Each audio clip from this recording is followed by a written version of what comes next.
On today's wrestling news, Vince McMahon resigns in disgrace again. Has The Rock signed a deal to wrestle for WWE? The latest update on Kazuchika, Okada and Mercedes Mone's futures. Are you ready? Are you ready for the news time? My name is Phil Chambers. I'm joined by Gareth Morgan and Salty Sea Dog's here, but you can't see him.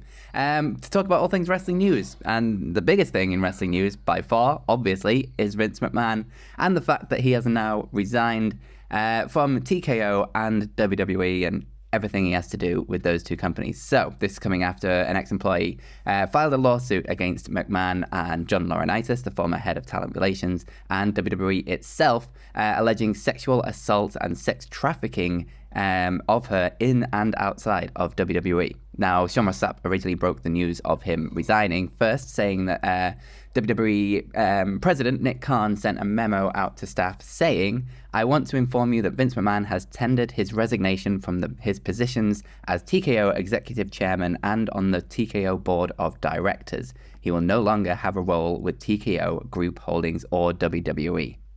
Now, shortly after that, Vince McMahon himself issued a statement to Deadline about this, saying, "I stand by my prior statement that Miss Grant's lawsuit is replete with lies, obscene made-up instances that never occurred, and is a vindictive distortion of the truth. Out of respect for the WWE Universe, the extraordinary TKO businesses and its board members and shareholders, partners and constituents, and all of the employees and superstars who helped make WWE into the global leader it is today, I have decided to resign from my executive chairmanship and the TKO Board of Directors, effective immediately." Now, obviously, this story is absolutely huge, and if you read through the lawsuit itself, it is absolutely horrifying. You definitely have a content warning on that, but if you take the time to read through the whole thing, you will understand how bad this is. It is grim. So fallout has obviously started coming from this. Now, Slim Jim, one of WWE's biggest sponsors for decades, has pulled out of all of its current dealings with WWE. Now, obviously, they've got a long and storied history with WWE, Slim Jim, and they were set to sponsor the Royal Rumble tonight as well. They put out a statement saying, "Slim Jim values integrity and respect in all our partnerships. Given the recent disturbing allegations against Vince McMahon, at this time we've decided to pause our promotional activities with WWE. This decision reflects our commitment to our brand values and responsibility to our community. We will continue to monitor the situation and base our future engagements on our values and what is best for our brand." Now, on top of this, everything related to Vince McMahon has been removed from WWE Shop. The Wrestling Observer newsletter, Dave Meltzer, is also reporting that WWE talent has been told to lay low and not discuss anything other than the Royal Rumble and related storylines to the press and in the public regarding all of this. Now, I will apologise, there's a lot of statements and things that I have to go through and get right, so a lot of this is just me reading, but I just want to make sure I've got everything right before we move on. So PW Insider Elite also has a report about the backstage reaction to all of this within WWE, saying that there is a mix backstage of relief and happiness. McMahon, there's quotes of saying that McMahon got what was coming to him. And apparently those in the company expect much more fallout from this, obviously, after the Slim Jim deal. And this is not the end of it. There will be more to come. They also say that Vince's resignation happened much faster than anyone expected it to. And there is a lot of speculation that Endeavor and TKO may sweep out anyone else close to McMahon, kind of hinting that employees within his inner circle or ones who left when he resigned the last time and returned when he forced his way back into the company could be cut should Endeavor and TKO want to kind of start over with a clean slate. Also stating that anyone's connection to McMahon may be seen as a major negative going forwards. Now, some employees are reportedly hoping that Stephanie McMahon may make a return, but obviously it's a very different company to what it was when she first left. She resigned from her position as co-CEO after Vince McMahon came back out of retirement initially and reinstated himself onto the board of directors, which was to instigate the sale to Endeavor and form the TKO and the merger with UFC. So obviously it's a very different company now to the one that she left. Now, on top of all of this, the lawyer for Janel Grant, Ann Callis, has spoken publicly for the first time since the lawsuit was filed. She was on Crime Fix on the Law and Crime Network, saying that Janel Grant was physically and mentally destroyed by what she alleges McMahon did to her during her tenure at WWE, later stating that Grant literally felt caged and imprisoned by Vince McMahon and the escalation of degrading things that happened to her. It is important for it to come out. She believes that filing the lawsuit is the first step. Filing this lawsuit took tremendous courage from her. She went on saying that the way that the grooming of Janel went on, it just indicates that there are a lot of indicators that there may be and probably are other victims out there. And one of Janel's hopes by coming forward with all of this is that it gives other people the courage to come forward as well, other victims of Vince McMahon. She went on to talk about what Janel wants from this, what her goals are from getting this lawsuit out there, and basically just said that she wants her life back. She wants ownership of her story. She wants to help other victims. This is relatively close in time. It was only 2019 when this started and carried on through 2020. And her hope is to help other victims, if there are other victims, to help them, give them the courage to come forwards, because she had the courage and the presence of mind to finally get this done and come forward. She hopes any doors of secrecy have been blown off their hinges and that fresh air fills the headquarters. She hopes that those at the company, past and present, who fear speaking out about harm is a thing of the past. She wishes everyone peace. So yeah, obviously a lot to go through there, but just wanted to make sure you have everything, because this is definitely an unfolding story and there will be a lot more to come from this yet. There really will. It's shocking. I know it seems like a word that really doesn't do any of this justice, but it is shocking. Horrific reads. You really believe victims is the big thing. Believe survivors and all the rest of that.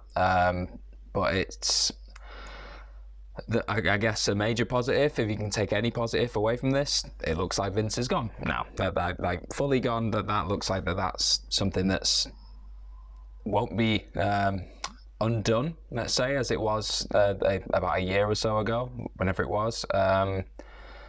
The statements speak for themselves, and I really just implore anybody who's kind of looking at this story, has any interest in it, just read everything out there, get as much information as you can. Read the full lawsuit. Genuinely, it's horrifying, and a full-on content warning on it, that it's a difficult read. But yeah, this information needs to be out there, and sort of the courage of being able to put that story out there is incredible. Yeah, it's I don't have an awful lot to add, Phil. It's one of those. It's more's going to come out. You can sense that's coming over the next days, hours. You just don't know with this kind of developing story. So just keep victims in your thoughts throughout all this. It's harrowing, really harrowing stuff. We'll say as well, we are currently doing a fundraiser for RAIN, which is the biggest sexual abuse and sexual assault helpline in America. You might have heard of it. Mick Foley's done a lot of work for them in the past. There will be a donate button on this video, as well as our news video from yesterday about Vince McMahon, and all the donations from our Royal Rumble live stream, which is tonight. Adam Wilborn and Michael Hamflett will be on that. All of the donations from that will be going to this RAIN fundraiser. So if you can, every little helps. Just give to RAIN. It's a great company, great charity that do amazing work for sexual abuse survivors. Exactly. Try and get as much good as we can out of this horrendous situation. So there it is. Trying to slightly switch gears, obviously, towards more speculation news within the wrestling world, because we are now officially tonight on the road to WrestleMania. So let's talk about all things Royal Rumble, WrestleMania, all that kind of stuff. And the first thing we're going to talk about today, when it comes to all that, the Wrestling Observer newsletter. The Wrestling Observer newsletter obviously dropped Friday night, Friday, and Dave Meltzer had loads of things that he was obviously going through there, and a big old weekend. And one of the big things was he was talking about The Rock. The Rock's had a massive week, obviously, with WWE. He was appointed to the board of directors for TKO. He got his name. He owns his name now. He owns The Rock, and he was dropping a few hints on the First Take show for ESPN that this Roman Reigns match looks like it could definitely be a thing at WrestleMania. We don't know, obviously, but he was saying stuff like, this feels like it could be the biggest WrestleMania ever if we do that. So he's not normally that forthcoming with his talking about returning, and it seems like, like all arrows are pointing in that direction. But Meltzer said that while he hasn't actually officially agreed a deal right now with WWE to wrestle again, the key word said about that is yet. That's not happened yet, but these things can move rather quickly, and he's very much involved with the company right now, so if he just suddenly turns around and goes, yeah, there we go, let's do it, he's just going to do it, isn't he? He's been really strong on bringing that match to the show of shows, in particular to WrestleMania, but that, as of right now, still isn't locked in, so that's, again, there's hope for Cody. Okay, I'll just get out of the way. There's still hope, but yeah, that's, again, it looks like that's where he'd want that match to be. It was also explained within this little report that the idea of perhaps taking this match to Saudi Arabia has been floated around, has been suggested. This is on the back of the crazy numbers that has been paid for boxing matches recently, so why wouldn't WWE want to get in on a bit of that dollar? But The Rock is said to be headstrong on putting this match on at WrestleMania. He wants his Mania moment. He's never had any, so he's just not had enough. Never had a Mania moment. So yeah, The Rock looks like he's not signed that deal yet. Yet is the key word, and it looks like he definitely wants this match to happen at WrestleMania. If it is going to happen, would that be The Rock's last match? Maybe, maybe not. Maybe he does have a match in Saudi Arabia at some point. If the money's big enough, you bet the Great One's probably going to take it, isn't he? He's on the board of directors at TKO now. It kind of makes sense. He's got a vested interest in how much money this company makes now, so he's obviously looking at himself going, yeah, I can make quite a lot of money with this, and it makes sense. He would, absolutely, whether it's WrestleMania or whether it's in the Saudi shows, he's gonna make some goddamn money from this. But it feels like the WrestleMania thing, like, as much as I want Cody to finish the story, it does feel like it's a now thing to do. It makes a lot more sense. It's obviously WrestleMania 40, WrestleMania XL, it's a big anniversary show, but in terms of like Roman Reigns being at the top of the company right now, and if you're gonna do it, it makes sense to do this version of Roman Reigns versus The Rock. And yeah, The Rock's not old, but like getting on in years, and he's probably not going to have that many wrestling years left in him. Obviously, he's got a very, very limited schedule in terms of the things he does. But it feels like it makes a lot more sense to do it kind of now rather than later, and with like the whole there's no smoke, no fire without smoke, no smoke without fire even thing, or whatever it is. Those really famous sayings that I definitely can't say.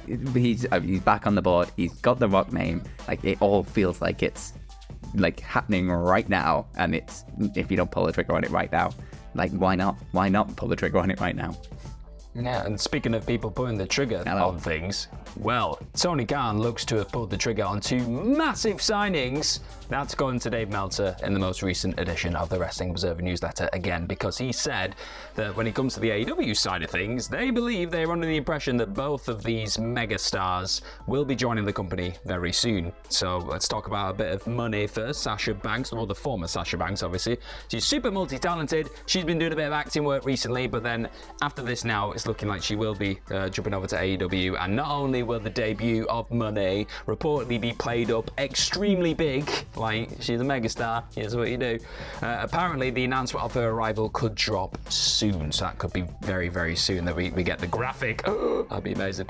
Meltzer, though, did say, he was quick to note that even though like this looks like it is going to happen, that money is going to go to AEW, she was very much negotiating with WWE in the wake of appearing at All In 2023 in Wembley, and though they couldn't see eye to eye and they couldn't agree on the money, ironically, unless a contract has been officially signed, nothing's a lock. Like that's just the wrestling world, isn't it? Unless you've got that printed and it's done, nothing is certain in this world. That being said, Sean Ross Sapp took to X, and around it, there's been a lot of money stuff drop over the last couple of hours. With all this up in the air, he said that he asked a WWE source this weekend who'd been working on the Royal Rumble about the possibility of Mercedes Moné showing up, and the answer was, well, we're not really interested in contract tampering with her, so I doubt it. So it looks like that could probably be classed as a bit of a spoiler. Yeah, I think she is. Yeah, it looks like she's definitely going to go to AEW, which is exciting times, obviously. And then on the Okada side of things, the last Dave Meltzer heard, he hadn't really fully decided where he's going to end up. So even though people on the AEW side feel really confident that he is going to go there, which fair enough, but in Okada's mind, I guess, the last thing Meltzer heard was he's still just weighing everything up. And so he should really get people to, like, go mad on a bidding war and give him all the money because he deserves it. Should he sign with AEW? A debut at probably Revolution 2024 seems most likely because that's on March 3rd, and I believe his last date with New Japan is February 24th, so that syncs up quite nicely. But Meltzer seems to think if a WWE move were to shockingly happen, they'd probably hold off until WrestleMania, because then you could do like another Cody thing where it's like, oh, who's the person? We kind of know who the person is, but don't tell us situation. Again, we could probably go down that route. It was also said that Tony Khan seemed especially hyped up about 2024, obviously. Like he's been dropping Twitter posts and things saying like 2024 in AEW is going to be like 2021 in AEW, stuff like that. Maybe he knows something we don't. Maybe he's got them both locked up to deals already. We are just speculating, but it's exciting times, isn't it, for the Okada money fans of the world? Absolutely, yeah. Both of these are fascinating to see where they end up. Obviously, Mercedes Mone, from my Mone, is the best women's wrestler in the world. And seeing her wherever she goes is absolutely fascinating. But it being in AEW, I hope, we've hoped this before, but like could finally be the catalyst for a bit of change within that women's division, a bit more focus put on the women's division in AEW, we should say. And yeah, just seeing her against, many talents in AEW would be absolutely incredible. But Okada's another one that's just fascinating, just because he always just felt like the New Japan lifer kind of guy, and now he's actually out there and there's a bidding war going on for him. But I mean, personally for me, I'd rather see him in WWE just because I think that's more fascinating, that's more interesting, just because like how the hell does that work? And there's a lot of incredible stuff that could come out of this, but obviously he's already done stuff with AEW and might feel a bit more comfortable, especially like moving across the world to come and wrestle is a big change. So maybe you'd prefer to be somewhere where he feels a bit more comfortable. But either way, it's going to be a fascinating year for those two talents, and I very much look forward to seeing what they get up to. But that is it. Me too. Thank you very much for joining us. Click this video down in the middle to continue on your wrestling journey. But you can also follow us over on Twitter. You can follow me at Phil My Chambers, and you can follow Gareth at GMorgan04. And most importantly, have yourselves a bloody good day. Bye-bye.